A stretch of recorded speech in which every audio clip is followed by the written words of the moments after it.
লোকসভা নির্বাচনের আরো খবর জানবো আমাদের সহকর্মী ভাস্কর সর্দারের কাছ থেকে।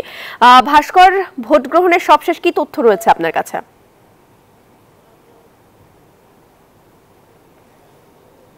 ধন্যবাদ। আমি বলতে গেছিলাম তথ্য বলতে এই মুহূর্তে বিধ্বস্ত বাংলা পুরো বৃষ্টিতে।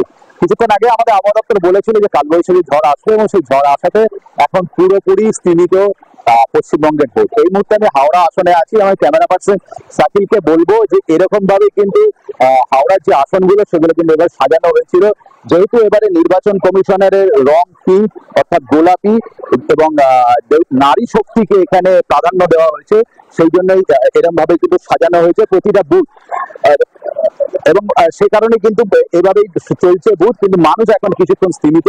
এবং সর্বশেষ তথ্য তোমাকে দিয়ে রাখি, কিছুক্ষণ আগে নির্বাচন কমিশনের তরফ থেকে যেটা আমাদের দেওয়া আছে, বেলা 12টা অবধি পশ্চিমবঙ্গে ভোট পড়েছে 32.70%।